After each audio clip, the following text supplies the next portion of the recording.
Untuk bisnis itu yang paling enak garam. Sekarang setelah usaha garam, alhamdulillah kita sudah bisa nyekolahkan anak. Saya ini dari, katanya teman saya bukan dari nol, tapi dari min nol.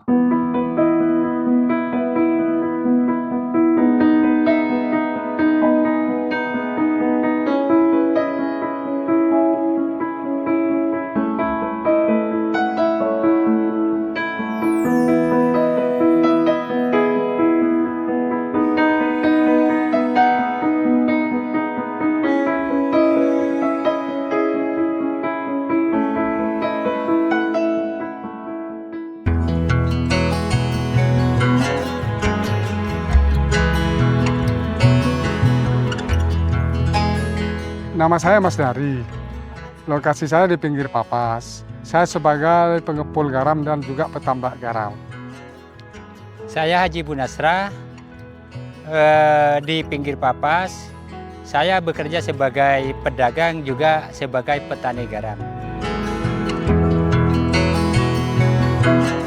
Kalau pas panen, komunitas apa saja kan pasti melimpah ruah. Kalau pas musimnya bagus. Kalau melimpah ruah itu otomatis pabrik-pabrik itu banyak yang penuh. Kita dengan kepenuhan itu kita manfaatkan, simpan dengan harga agak murah. Jadi alhamdulillah kita punya gudang sendiri untuk menampung garam dari langganan-langganan kita. Jadi kita beli sendiri, masuk gudang sendiri. Itu kelebihannya sebenarnya. Jadi kalau nanti pas tidak ada yang ngirim, awal musim petani tidak mau jual, saya yang jual. Kita yang jual sendiri di nyambung. Tuh. Nah, kita alhamdulillah.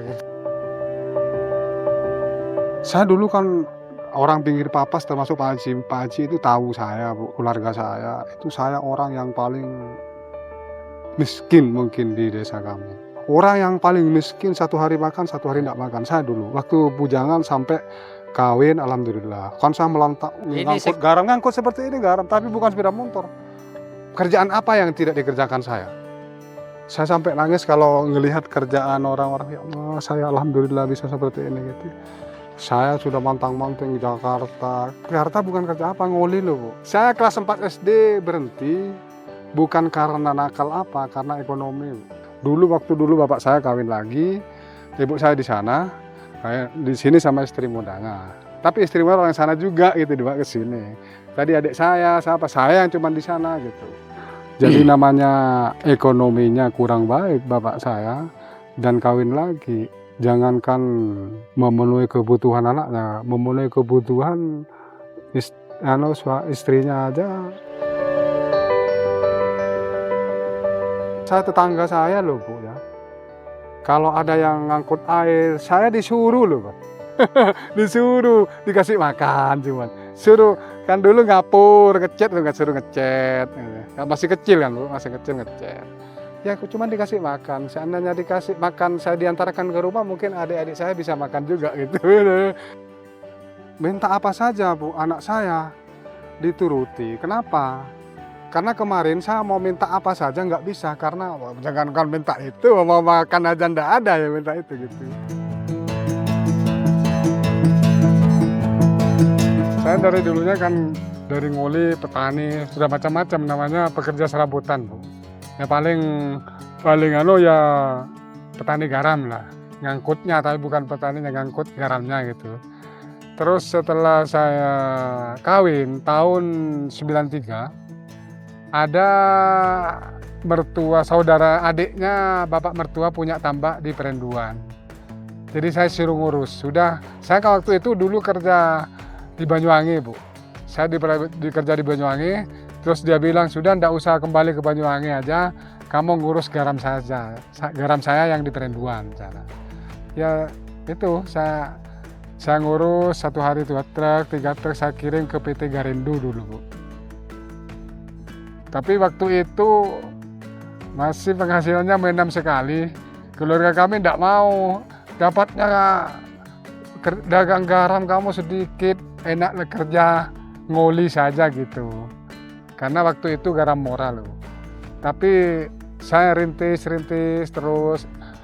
Perbandingan saya kan gini, kalau kerja jadi pedagang garam atau pengepul garam, 1 hari kan bisa ngirim 2 truk.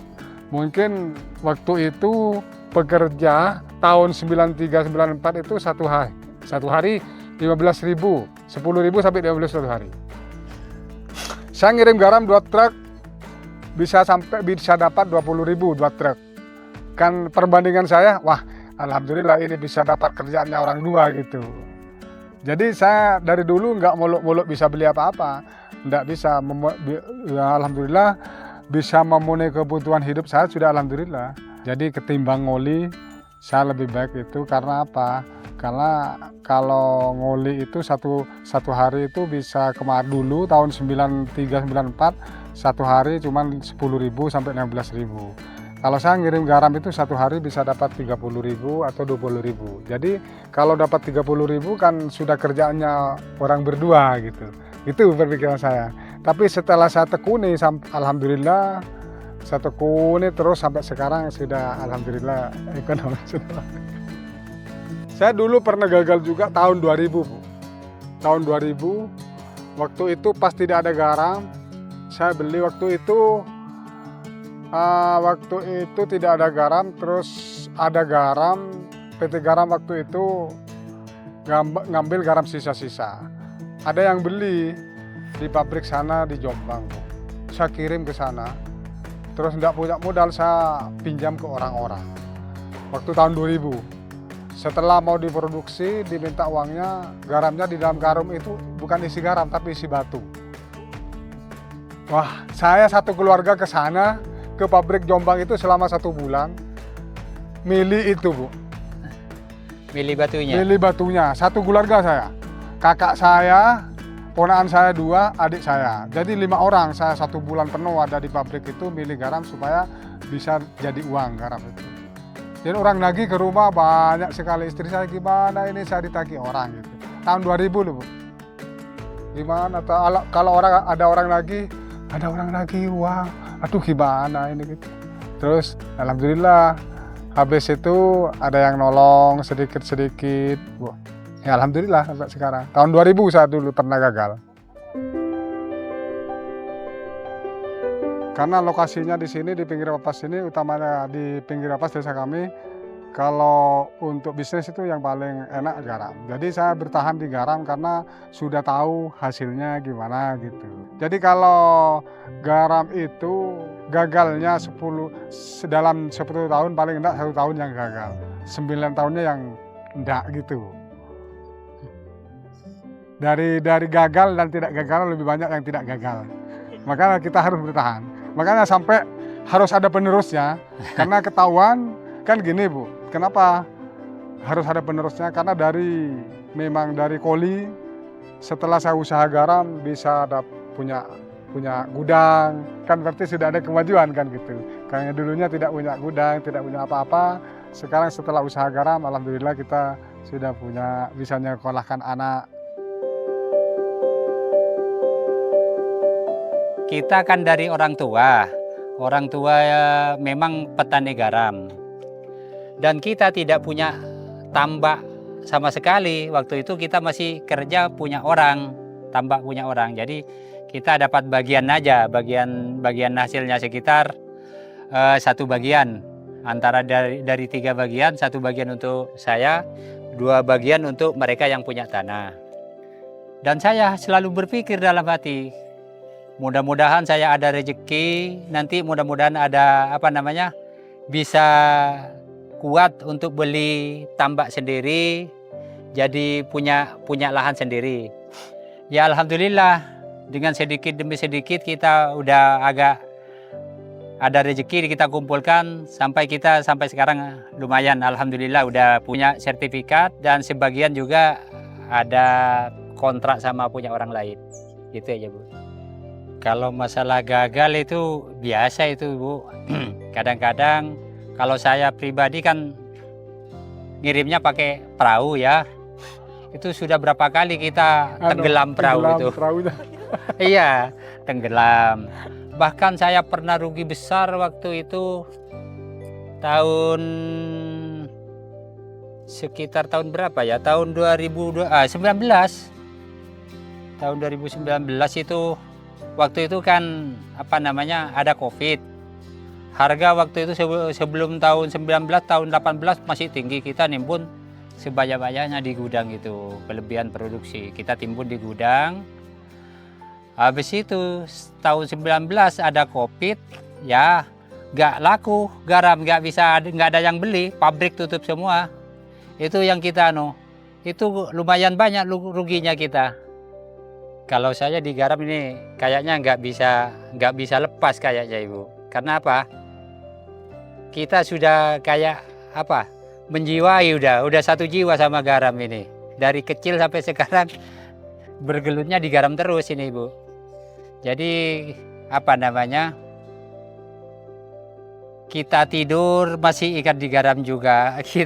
Apalagi kita aktivitas hari-hari, tidak tetap di garam aja. Kayak ini juga Pak Haji ini, saya masih tetap apa namanya untuk penerus saya, anak saya nanti yang melanjutkan, karena untuk daerah Sumeneb khususnya pinggir Papas ini, kalau saya lihat prospek yang paling bagus di sini ialah itu garam. Nggak terlalu banyak menguras apa namanya pikiran, yang penting kita hari-hari biasa aja lah. Dengan adanya geomembran ini sangat banyak membantu petani itu. Dari segi kualitas garamnya, dari segi kuantitasnya juga. Kalau dulu kan saya pernah dulu kita nggak dipandang sama perusahaan-perusahaan itu. Kita mau masuk ke Susanti kita kalah bersaing sama PT Garam. Karena garam kita kalah kualitasnya. Mereka garamnya putih. Katanya orang sini pakai apa namanya yang putih itu? Batu. Kalau PT Garam dulu sebelum ada geomembran, pertegis katanya. Setelah umurnya jadi garam 20 hari, itu diambil atasnya saja. Atasnya aja. Ada dasar di jadi bawah. bawahnya untuk dasar. Jadi putih, kalah garam rakyat. Sedangkan rakyat itu seminggu atau 10 hari udah dipungut semua karena mereka nggak ada dimakan udah. Terpaksa dijual. Ya itu risikonya apa namanya? Kualitas garamnya kurang bagus. Geomembran pertama kali memang tidak ada yang mau. Dan tidak bisa, pokoknya skala menguntungkan sekali bagi petani geomembran. Pokoknya saya bilang gini Pak, kepada pemerintah, bantuan mesin tidak ada gunanya bantuan mesin ke petani. Yang paling berguna itu bantuan geomembran. Kalau ada bantuan gimana Pak? Saluran air. Kalau bisa yuk saluran air. Kalau saluran air itu bisa bermanfaat kepada orang banyak gitu. Ibaratnya udah ibarat nadi kalau kayak manusia itu. Kalau sudah terputus nadinya udah nggak bisa napas lagi kita kan. Jadi saluran air itu. Kalau itu macet, semua produksi garam nanti bisa berkurang nanti macet semua. Tergantung cuaca juga. Kalau cuacanya lagi bagus, ya. 1 minggu bisa sekitar itu. 10 ton. Itu kan 10. Penghasilan semua masih total, tapi kan masih belum dibagi sama pekerja. Pekerja itu Bu 160-40. Ya, pekerja, 60%, kalau kita 40%. dapat 10 ton, pekerjanya 4 ton, saya 6 ton. Tanah. Seperti geomembran, dipotong tengah juga. Bagi dua. Petaninya juga beban. Cuman yang namanya petani tidak bebani duluan. Kalau ada hasil baru dipotong. Saya bantu petani itu tidak ada bunga, cuman garamnya dibeli kita dengan harga pasar. Tidak ada bunga, tidak ada agunan apa sekali, tidak nyorve. Bukan kayak tengkolak yang biasa digembor-gemborkan orang. Katanya diambil tengkolak segala macam itu nggak ada. Di sini nggak ada rentenir lah kalau garam. Kalau dulu memang mungkin ada. Kalau sekarang fair. Jadi harga pasar umpamanya 1 juta, umpamanya 1 ton. Kita punya harga di bawah itu, ya udah kita lepas ke harga pasar, umpamanya 1 juta, nggak ada, artinya nggak bisa kita bohongi petani. Harga ikut mereka tahu duluan dari kita kalau masalah harga. Jangan lupa like dan subscribe channel Sobat Panen.